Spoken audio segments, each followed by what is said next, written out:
Hello everyone. Thanks for coming this day in a session of CATA. Our meetings on categorías, álgebras, temas afines, algebra, category, and related topics. So this day, our invited speaker is Dr. Federico Campanini. Is an active research mathematician specializing in category theory, homological algebra, representation theory, and related topics. He earned his PhD from the Università degli Studi di Padova in 2019, where his dissertation were on weak forms of the Krug-Schmidt theorem and proof of rings. He has since been affiliated with institutions such as University of Leeds and UC Louvain. His mathematical contributions span several interconnected subfields of abstract algebra, such as retorsion theories, module theory, endomorphism rings, and factorization in monoids. So thank you so much, Federico, for accepting our invitation, and please go ahead. Thank you for the invitation and for your introduction. It's a pleasure to be here. So today I want to talk about some of my results about retorsion theories. So it will be an overview of my results. Before starting, let me say that there will be probably some slide that will be kind of dense, but I will skip some details. But if you want to know more, just stop me. So ask me questions during the talk. So let me start by recalling the definition of what a torsion theory is. This definition was given by Dixon in the 60s for abelian categories. So a torsion theory is a pair TF of subcategories of C, which are full replete. By replete, I mean closed under isomorphism, such that two properties are satisfied. The first one is that there are no non-zero morphisms from T to F. And the second one is that for every object of my category, this object fits in a shortest sequence where the left side term is in T and the right side term is in F. The terminology comes from the prototypical example, which is the one in the category of abelian groups, where we have the torsion theories given by torsion groups as torsion part and torsion-free groups as torsion-free part. So it is well known that whenever we have a group G, an abelian group G, we can take this torsion subgroup and then perform the quotient to get shortest sequence like this. Actually, this definition can be given in any pointed category. So whenever we have a zero object, this definition perfectly makes sense. And actually, torsion theories in pointed categories have been studied by many authors in several different contexts. So maybe we can add other examples to our list, examples of different flavors. Well, for the first one, we actually remain in the category of abelian groups, but with a different torsion theory. We have division groups as the torsion part and reduced groups as the torsion-free part. Another example is in the category of commutative rings, where we have nilpotent rings as the torsion part and reduced rings of the torsion-free part. Another example here is in the category of topological groups, where we have groups within the split topology as the torsion part and other groups for the torsion-free part. And the last example I want to mention is in the category of commutative of algebras, where we have primitive of algebras for the torsion part and group of algebras for the torsion-free part. Torsion theories are connected to many other concepts in category theory and not only. So, for instance, any torsion theory comes with adjunctions. We'll talk a bit more about it later. Here, I just list some results. I can share with you the slides later, so you can see the details. But for the moment, just say there are nice adjunctions.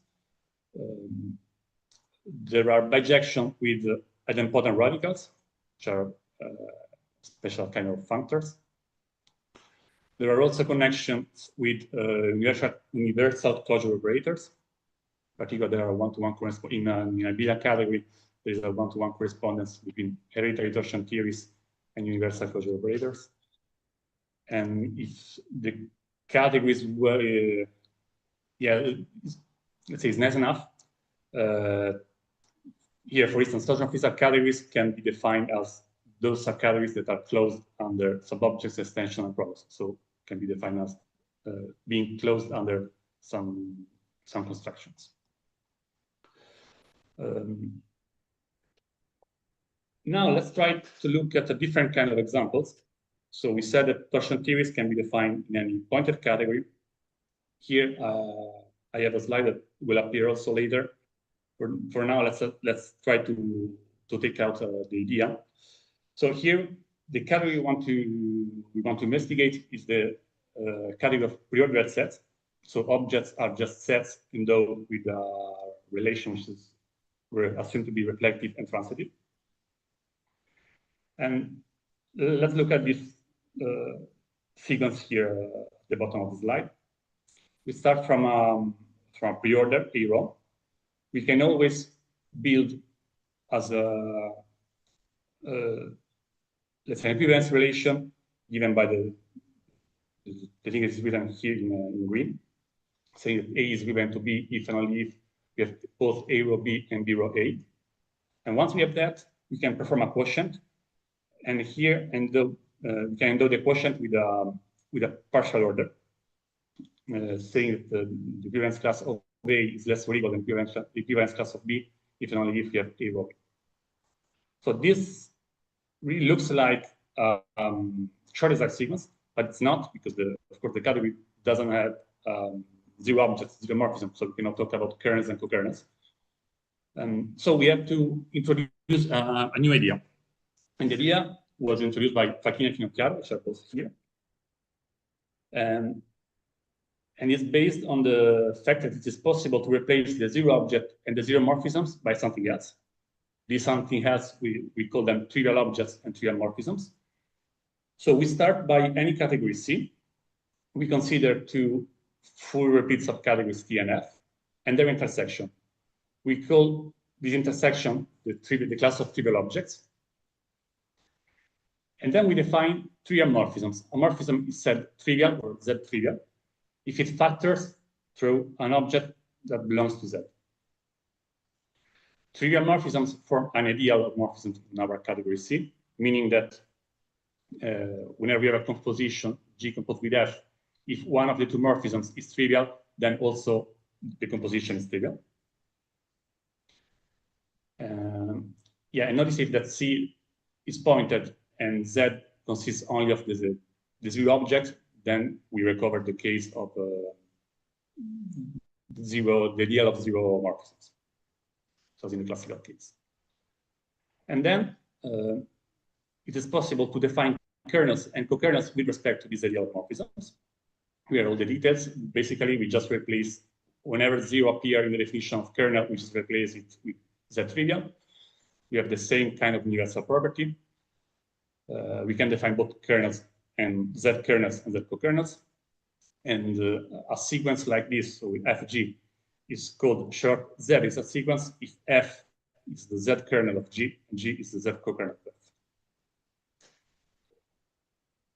And so now we can go back to our definition of torsion theory, which is on the top half of the screen. And here below, in the bottom part of the screen, we have the definition of pre-torsion theory.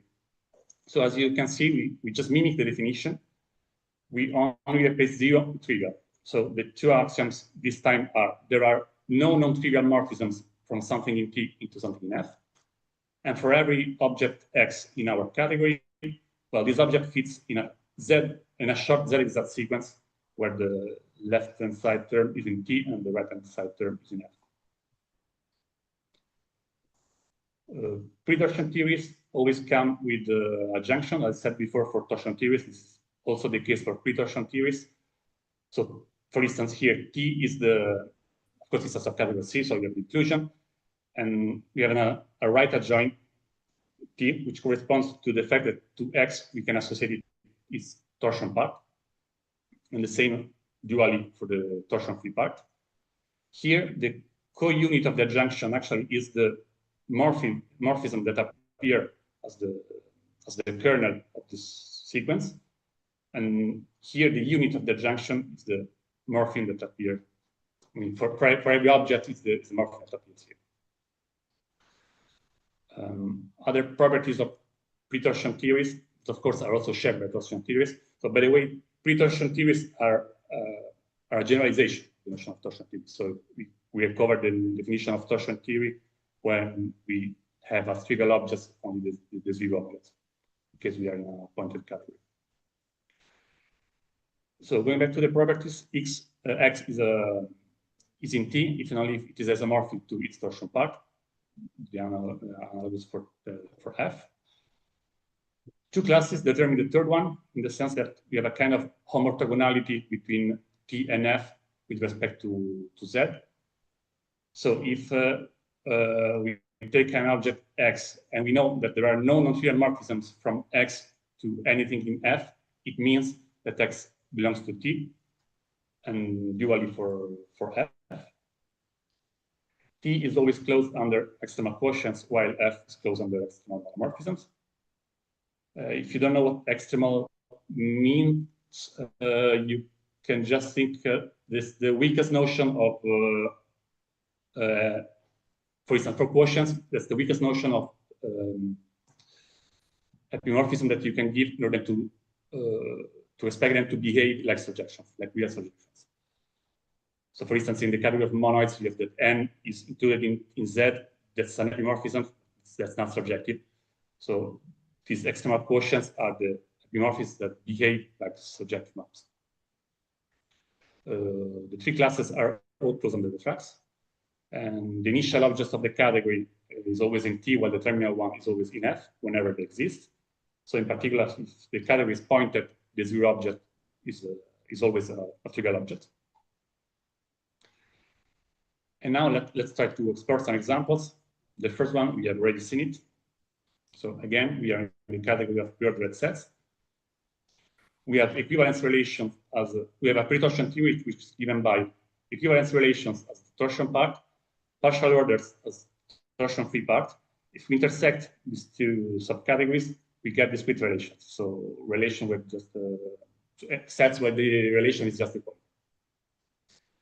So in order to see that there are no non-trivial morphisms from something to T into something in F, let's consider, let's say, a set in the with an equivalence relation.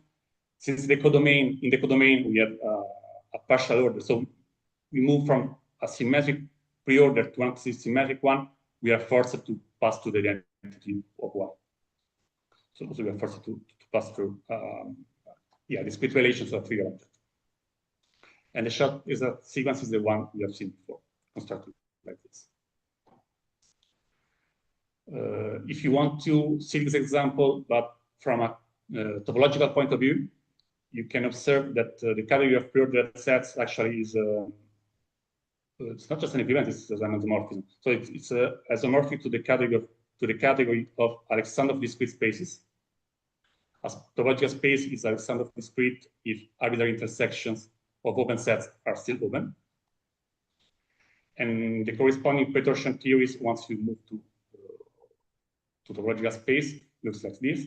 As torsion part, you have partition spaces, which are spaces where you can find a basis which actually form a partition of the set.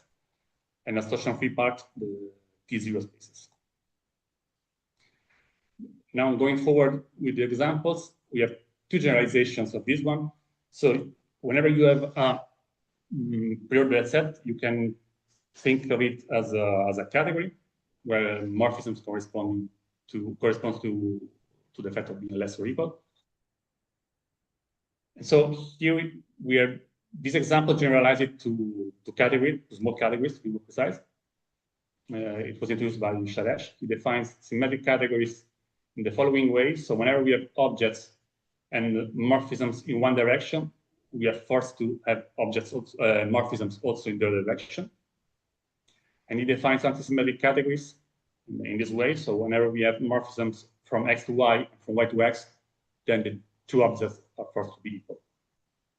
If you intersect these this class of categories, what you get are just classes of moments.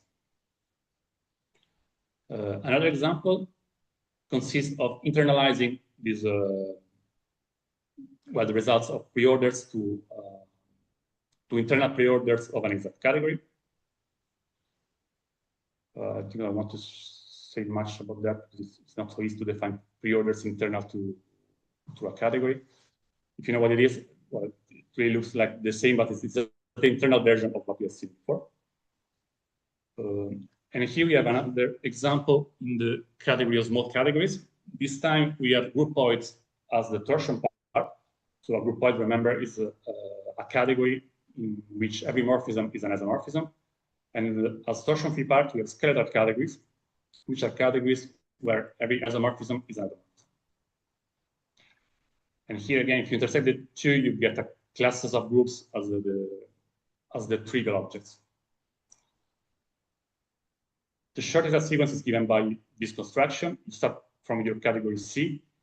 You just forget all the morphisms that are not isomorphisms. So you get your groupoid in as the torsion part. And for the torsion-free part, you have to perform a equalizer, which is actually which is not easy to describe.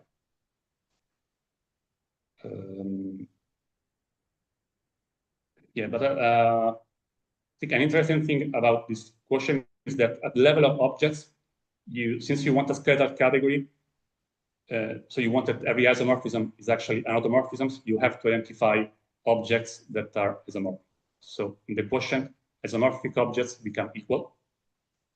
It then produces the following behavior. Imagine you have two morphisms, F from A to B and G from C to D, and B and C are isomorphic in C, so in the category C.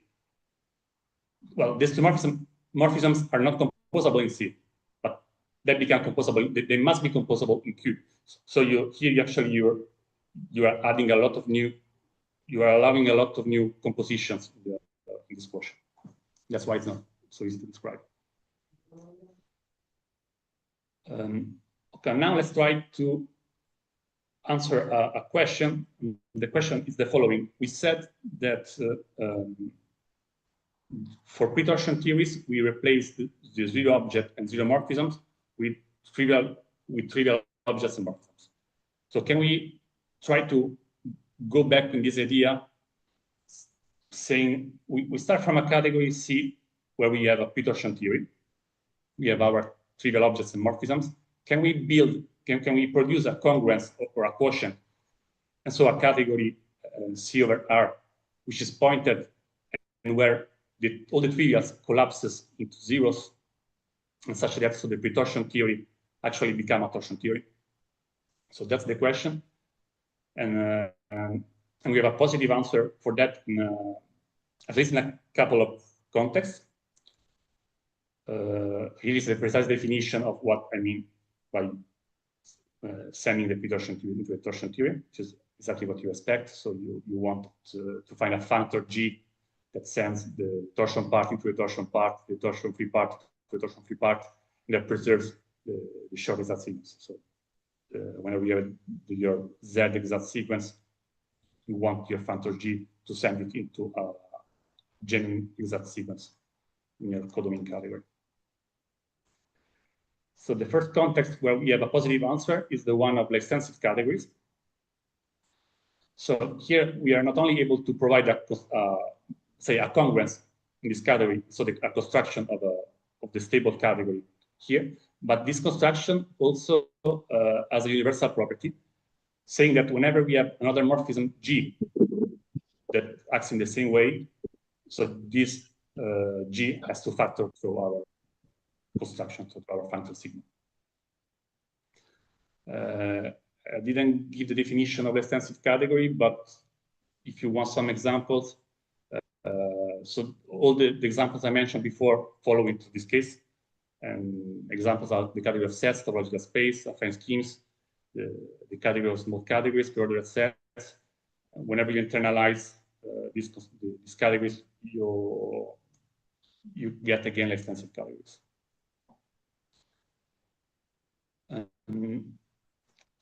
Are there questions so far? Because now I'm going to change a bit topic, or at least point of view.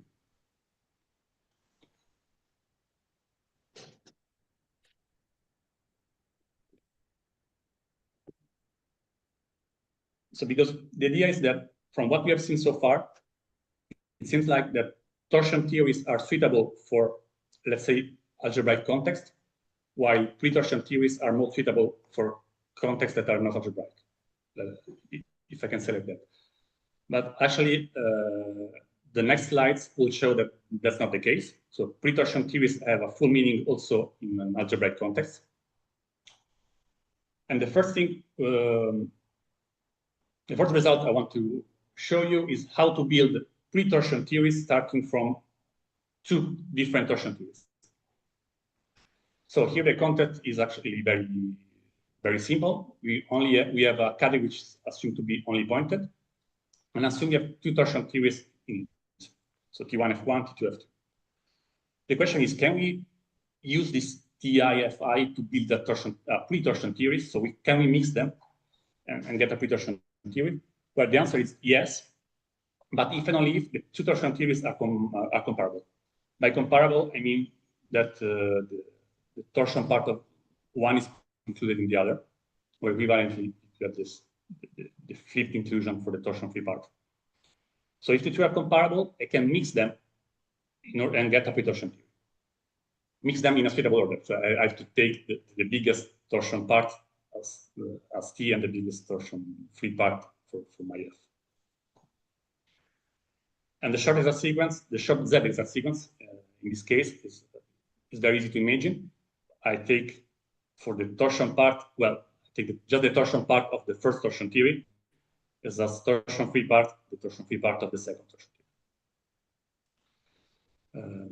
Yeah, so as I said before, there are no assumptions for C. It goes in any category. Let me explore an example based on this construction, on this result. So let's fix the ideas. Let us explore this example for community rings. So let R be a unitar community ring. S will be a multiplicatively closed subset. So one is in S and S is closed to the multiplication.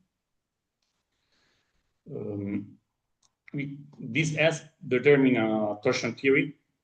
Simply saying if module is torsion, if when you localize it at S, you get 0. So explicitly, it means that for every, a module is torsion if for every element there exists S in S, which annihilate the element M. So from this, you can easily see that any inclusion of multiplicatively closed subsets actually induces an inclusion of torsion theories, hence a pre-torsion theories by mixing them as we saw before.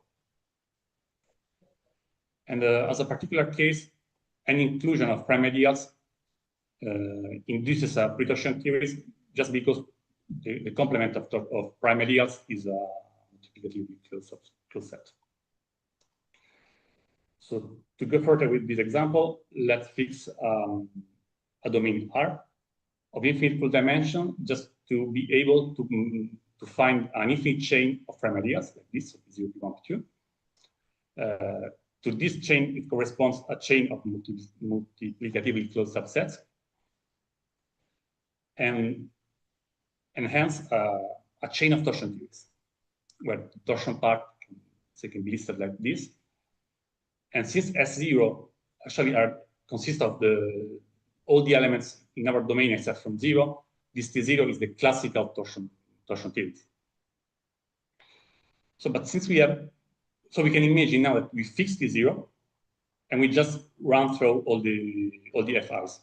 So in this way, we get infinitely many pre-torsion theories where the torsion part is fixed and it corresponds to the classical torsion part for models. And so as the bottom line of this story, so the output of this example is that subcategory T can be the pre-torsion class of possibly infinitely many different pre-torsion theories, which is not the case for torsion theories. Torsion part always determine the torsion free part by the homorthogonality. Maybe I will skip this example. Well, I just say a word if it's a very categorical one. So here we are in the case of homological categories. So C is an homological categories, and we consider internal groupoids internal to C. Here we can determine two torsion theories. The first one is given by internal abelian objects and equivalence relations, and the second one is given by connected groupoids and trivial groupoids. These two torsion theories turns out to be comparable, and thus they give us this pre-torsion theory. So connected groupoids and equivalence relation. Yeah, but notice that not all pre-torsion theories can be obtained by mixing torsion theories. So here's a different construction. In the second construction, we want to build pre-torsion theories by extending torsion theories with a suitable subcategory. So for the first two lines, it is the precise setting, but you can just imagine to be in an abelian category. So let's say be an abelian category, let's say. Take S to be a epi-reflective and monocore-reflective subcategory. So a subcategory of C, which has both right and left. So where the inclusion has both left and right adjoint. And take a torsion theory UV in C.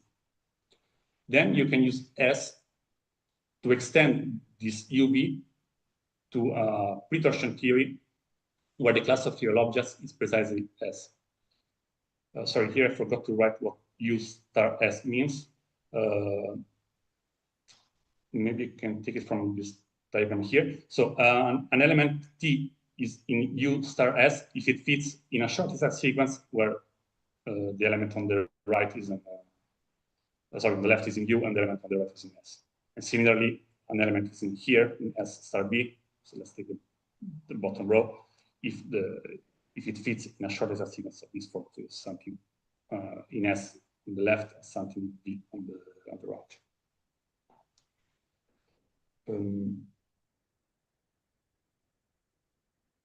An interesting fact that for me, when I started studying these things, was I had in mind Recalmans of abelian categories. Say up to equivalence, a Recalman is let's say a short-size sequence of abelian categories. So C is an abelian category. Here you have a third subcategory. This one is an inclusion functor. You can perform a quotient, and both this inclusion and this quotient come with the left and right adjoints. And I find this interesting because, well, first of all, any Recalman can be thought as something like this. So whenever we have a torsion theory in C, well, you can expand it to a pre-torsion theories by using this S. And the interesting thing, as I was saying, is that, well, this is a quotient. Here you're cutting out all the elements that are in S. As we said before, for the stable category, the idea was, okay, we have these that acts as the trivial objects. We cut them out. And so when we move here, we get a pointed category where let's say where the pre-torsion theories goes into a torsion theory, because we are cutting out all the trivial objects. We are letting them collapse into one single object. It turns out to be the 0 one. And so we expect to have that the pre-torsion theory become a torsion theory. But actually, that's not the case. That's not the case for the Recalman situation. That's not the right quotient to consider in order to have the property we stated for our stable category, because function is different, but it exists, and it goes in any additive category actually. And well, here we just have the same kind of result that I stated before for extensive categories. it holds for additive categories. We are able to provide a construction, stable categories with the universal property we said before.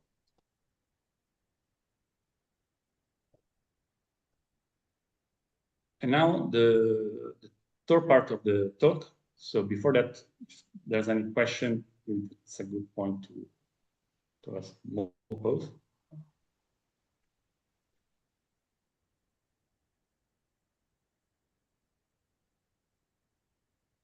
Okay, if there are no questions, let's move to the third part of this talk. So here we want to explore lattices of pre-torsion classes. In order to do that, we first need to observe some facts. As I said before, whenever we have a torsion, let's say, whenever we have a torsion class, so a subcategory that appears as the left part of a torsion theory, then its corresponding torsion-free part is uniquely determined by the fact of being homorthogonal with respect to T. But that's, as we said, that's not the case for pre-torsion classes. So also, let me add one more comment about this first bullet. This also means that whenever we have an inclusion of torsion classes, we have a flipped inclusion for torsion-free classes. And so talking about the lattice of torsion classes, the lattice of torsion classes of the lattice of torsion theories, actually it tends to be the same thing. But since this fact of being uniquely determined by that one class determines the other is no longer true for pre-torsion classes, we have to specify what we are about to study. So here we are studying, we want to focus our attention to pre-torsion classes.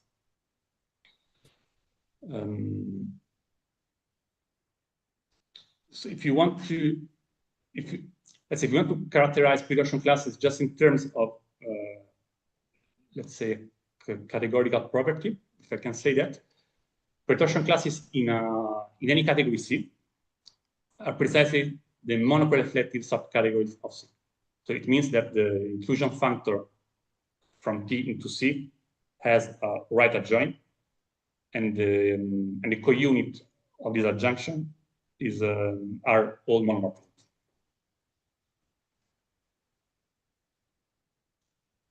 So we want to study lattices of pre-torsion classes in a very nice setting, which is the category of finally generated modules over quiver algebra. So the ingredients are for this are the following. We start by a connected finite quiver and an algebraically closed field K. We construct the path algebra, where basically we take all the possible paths in Q as basis, and multiplication is given by concatenation of paths. We consider then an admissible ideal, because here we want to have finite dimensional algebras.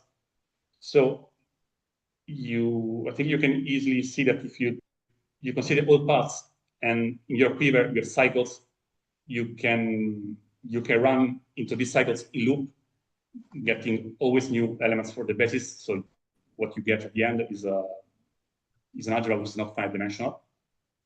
So you want to stop this process of going in loop into cycles at some point. So your admissible ideal has to contain powers of all cycles. And also you don't want to break your original quivers. So you don't want your ideal to have arrows that are in the quiver.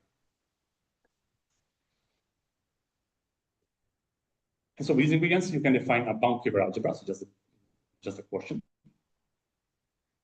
And from this, we can consider the category of finally generated, let's say, right modules over this quiver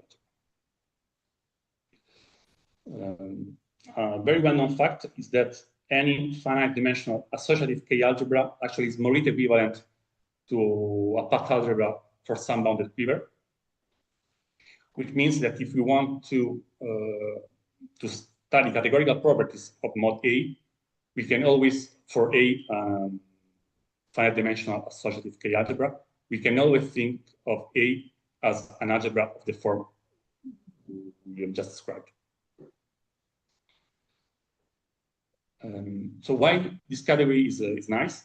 First of all, well, it's an abelian category, it's Noetherian, and it's also a Kruskal category, which means that every object can be written as a direct sum of finitely many indecomposable modules in an essentially unique way. By essentially unique, I mean unique up to isomorphism at the order of the summons. And we can characterize pre-torsion classes in terms of being closed under some constructions, in particular, closed under quotients, finite direct sums. And all important informations of the category actually are encoded into the so-called Auslander-Redian quiver. And from this, actually from this quiver, this, let's say, well, let's say quite easy. It's not so easy, but you can detect torsion and pre-torsion for torsion classes. So an example, let's start with the quiver A2. So you just have two vertices and one arrow between them. The Auslander-Redian quiver looks like this. In here, what we have is that these three vertices correspond to the only three indecomposable modules that we have in our category.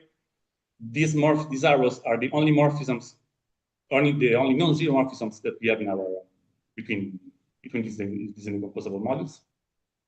These two corresponds to simple modules, and from here we can read a lot of other properties of the category. And here below, you can see from one side, on the left side, the lattice of torsion classes of mod K2. And on the right side, the lattice of pre-torsion classes. Of course, since torsion classes are, in particular, pre-torsion classes, you have an inclusion of lattices. Yeah, here I probably cheated a bit because I already started talking about lattices of pre-torsion classes without saying that actually the pre-torsion classes form a lattice, which is the case. Well, they form a complete lattice where the intersection is given, so the meet is given by the intersection, and the join is given by the, well, by gen here we mean the pre-torsion theory generated by T1 and T2. Since, as we said before, which is here, so is here. So pre-torsion classes are precisely the subcategories that are closed under quotients and finite direct sums. When I compute this gen actually consists of taking all possible direct sums of objects from Tn1 and T2, and then perform all possible quotients. In this way, you get your pre-torsion theories. The first result I showed with my co-authors Fedele and Liderin was we showed that there is a one-to-one correspondence between isomorphism classes of indecomposable modules and the completely joint reducible elements in this lattice. By completely joint reducible elements, I mean elements of the lattice that cannot be written as joint or something else, smaller, strictly smaller. And this bijection is given by you take your indecomposable module and you just consider the pre-torsion theory that it generates. And moreover, the joint reducible elements are always torsion classes. This generalizes a result which is known for the lattice of torsion theories, where we have a special type of indecomposable modules, namely the bricks, so which correspond to the completely joint reducible elements of the lattice of torsion classes. So as I said before, the lattice of torsion theories is contained in the lattice of pre-torsion theories. So we can ask when the completely jointly reducible of these two lattices coincide. And that's the case if and only if our algebra is a locally representation-directed algebra. It means that every decomposable module is a brick, which is this condition here. So the endomorphism ring of a module is isomorphic to the base field.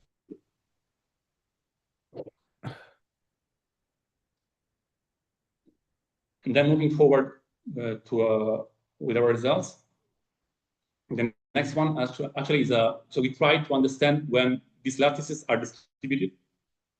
In the case of the classical case of torsion classes, they almost always fail to be distributive.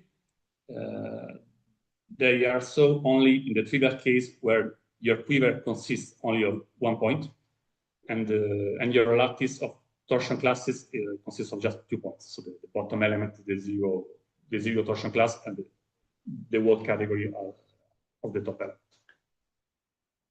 So, but for pre-torsion classes, we have a lot more instances of lattices that are distributed. And here we have a characterization. So the lattice is distributive if and only if, actually, in order to compute gen, it's enough to just consider direct sums. So you don't have to take quotients after you have taken direct sums, because what you have here is already closed on the quotients. And the third characterization is this one. So it's a decomposable module as a unique maximal submodule. So as a corollary, you can see this was a corollary maybe of 1 equivalent to 3, is that the lattice is distributive if and only if so is the lattice whenever you consider the algebra quotient by any ideal.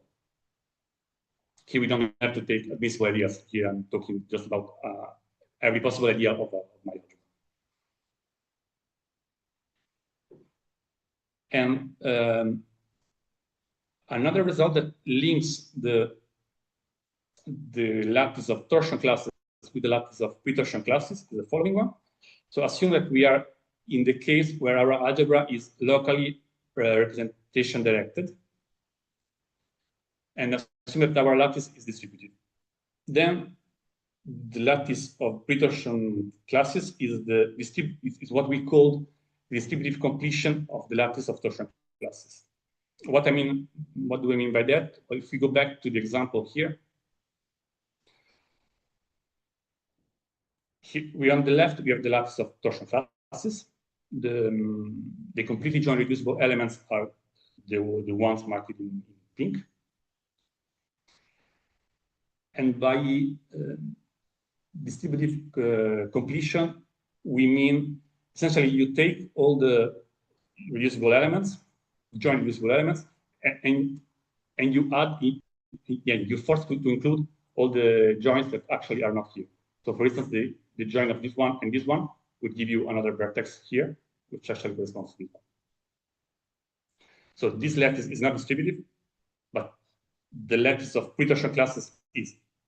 And it can be obtained by performing this operation of including all the joints that are actually not there.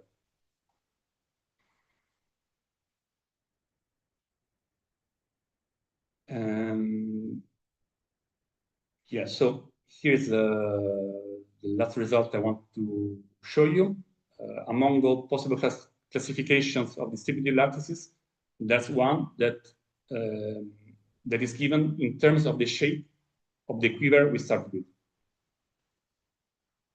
So the result is the following: the lattice of pre-torsion classes is distributive if and only if the quiver we started with does not contain these subquivers here. So I think there's no reason to go into the details of this, but these are the shapes we want to avoid in order to have a distributed lattice. Yeah, that's it. Thank you.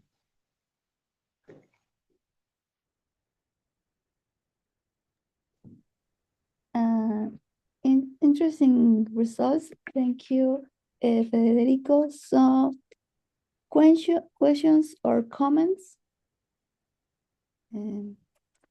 If you want, it can be in English or Spanish. What do you prefer? I'm not sure I can answer in Spanish. Probably I cannot, but I can try to translate. So. No.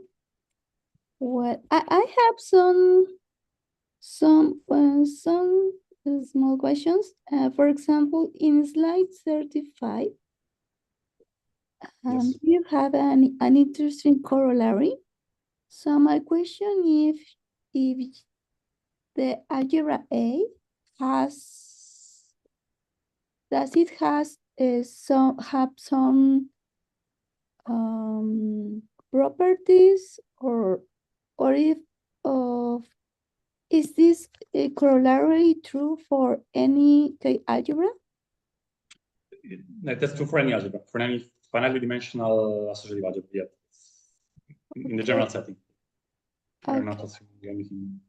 And also, what is the article that you mentioned where Isa joined working with Fedele and Gildebrand? Yes, it's a paper which is on archive at the moment. So it's available on archive. I think if you go on my website, you can find the link. And the title is, I think the title should be this one, Lattices of Pretorsion Classes. That's the title of the paper. Okay, and also, do you mention some requirements in categories? Yes. So I have the question if you have that's why.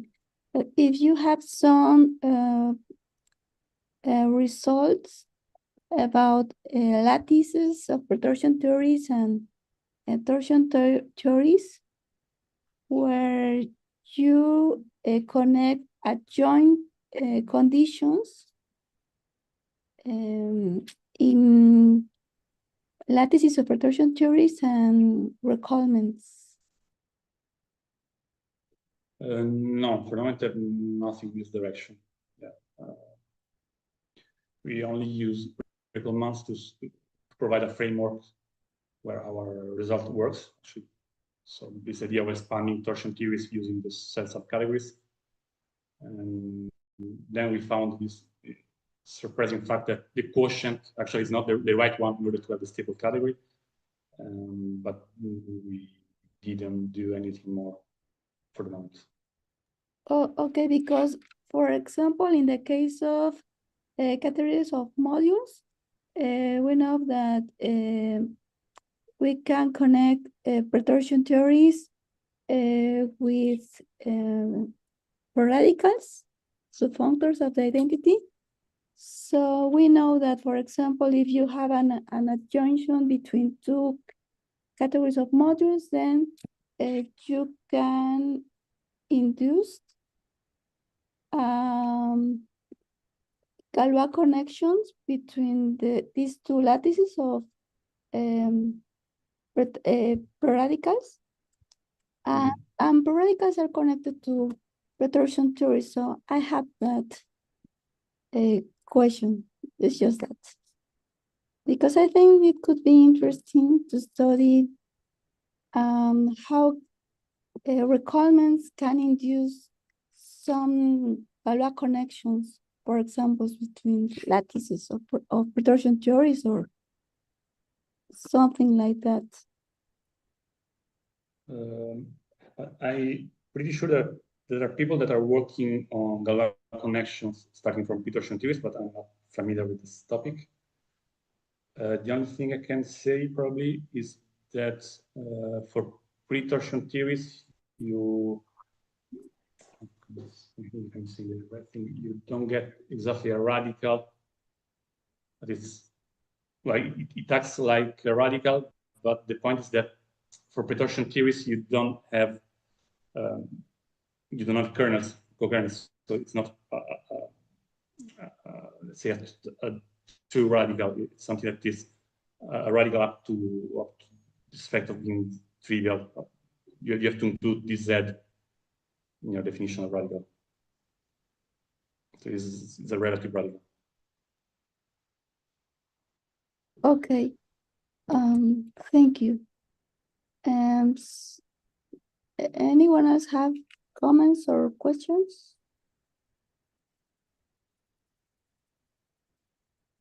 No? So, well, thank you so much, Federico, for this talk. Has been interesting for everyone, I think so. And I think that if someone else has some questions, can send you an email or Yeah, sure, of course. to contact you. Yeah. Okay. It's on the website, the Cathedral all Medidas, so there's no need to share here the details, right? You can see my website from your Kata page. Okay. So Yes. feel free to contact me. Yes. So thank you so much. And I think we will end this meeting. Thank you. Thank you. Bye-bye, everybody. Bye-bye. Bye, everybody. Bye. See you soon. Bye. Okay. Hi. Thank you. I will send you an email in the case our next speaker for this week confirm her participation. So I will send you an email. See you. Yeah. Bye-bye. Thanks. Bye. Bye. Chao, cuídense. Bye. Ciao. Bye.